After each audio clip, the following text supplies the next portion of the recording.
Hey everyone, so I wanted to do a really quick video here about osmosis. It seems to be based on Friday's Daily Brainy that some of you are having a little bit of difficulty understanding what happens when you have different types of solutions, and also having trouble remembering what the names of the solutions mean. So if you remember from our lab that we did, we have three different words. We have isotonic, we have hypertonic, and we have hypotonic. Okay, so those three words are describing a solution compared to the inside of a cell. So a solution includes a solute, which is what is dissolved, and a solvent,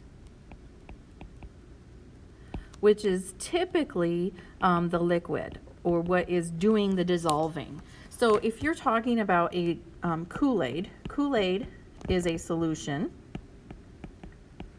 and the solute, or the stuff that is dissolved, is the sugar and the flavor, the Kool-Aid flavoring packet, and the solvent is water. Okay, so those are the pieces and parts of a solution.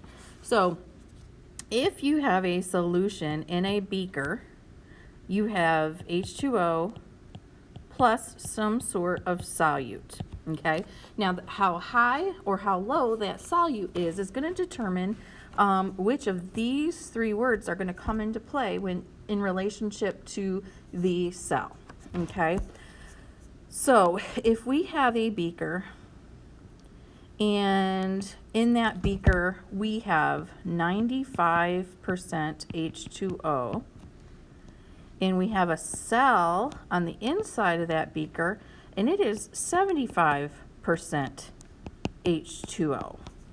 Which way is the water going to move? Now remember, this is a passive transport, which means it goes which direction?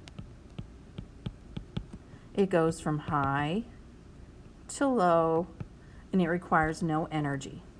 Okay, so if you look at the percentage of water's in higher concentration on the outside, and it's on lower concentration on the inside. So water is going to go from high to low, which means it's going to go into the cell. And so what's the cell going to do? The cell will swell up.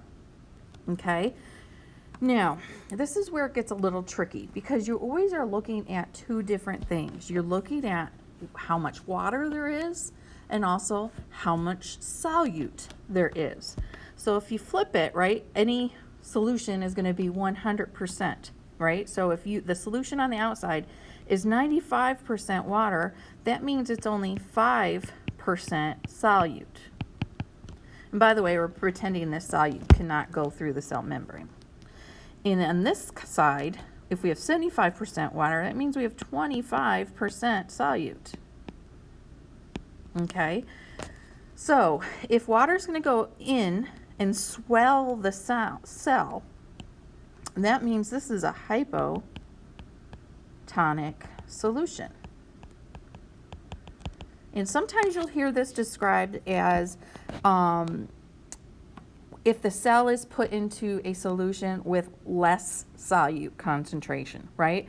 Because if you look at the concentration of the cell, it's 25%. When we put it in a beaker where there is only 5% solute concentration. So a hypotonic solution has less solute than the cell does. Okay, another way to remember this, okay, when you're looking at hypo versus hyper, I like to always draw myself my little pictures, right? That is very, very helpful when you're doing this, so that you can really visualize where the water is going. But if the water is going to go in, the cell is going to swell, and it's going to get big and fat like a hippo, right? And hippo sounds like hypo. Okay, so if water is going into the cell and the cell is swelling, that means it is a hypotonic solution because it's getting big and fat like a hippo. Okay, now if we look at another situation where we have a beaker of some solution and we flip it. So say we have 75% water over here and we have 95% H2O in here. Okay, so again, you're going to follow the water from where it goes in high concentration to where it's in low concentration. And right now it's in highest concentration inside the cell. So it's going to go from where it's in high concentration to where it's in low concentration. So water will leaves the cell and it's going to shrink. Okay, now where this gets trickier is when the question gives you only the solute concentration. You have to kind of flip that around. Okay, so say you have a beaker and the question says, okay, you have a cell which is a 3% sugar solution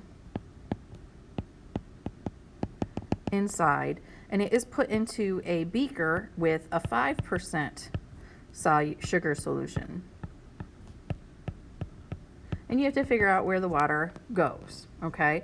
So now you have to kind of reverse it and think, okay, well, if it's 5% sugar, well, how much of a percentage is water? Well, 100 minus 5 is 95. So if it's 5% sugar, that means it's 95% water, okay? It doesn't tell you that. You have to kind of figure that out. And same thing over here. If this is 3% sugar solution, that means that this is 97% water. Now it's easier to tell, okay? The inside is 97% water. Oops, sorry. Let me find my eraser here. 95% water, and this is, geez, I wrote it again. Hang on. 97, and this was 95 out here. So now that we have those, it's easier to say, okay, this is high, this is low. Water is going to leave the cell. This is a hypertonic solution.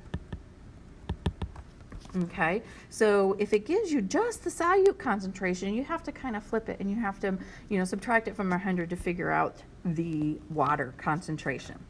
Okay, now, if we have a situation like this, where we have 95% water and we have 95% water, what does that mean? Well, it doesn't mean that nothing's going to move. It just means that water's going to move in and water's going to move out at equal rates. Okay, because these are atoms and atoms never stop moving. So they are constantly going to be moving, but there is no net movement. Okay, so it's going to be in and out at equal rates, and we call this an isotonic solution. Now, this is important because especially if you're looking at the medical field, because isotonic solutions is what you are given when you go to the emergency room or you go to the hospital and they hook you up to an IV. It's usually some sort of saline solution because the inside of your cells are slightly salty. So have you ever tasted your own tears? They taste salty, right? Well, that's because that's what the liquid inside of humans is. They're slightly salty. So the saline solution is meant to be isotonic because if you are putting liquid inside your body, do you want a liquid that's going to make your cells get swollen and burst? Probably not. Do you want a solution that's going to make your cells shrink? Probably not. You want a solution that's isotonic and where your cells will continue to function in a normal way with water moving in and out at equal rates. Okay, so that is hyper, hypo, and isotonic. I hope this helps you kind of sort that out. We're going to do some problems in your assignment, so use this information that you've written down in your notes to kind of help you sort that out. All right, bye.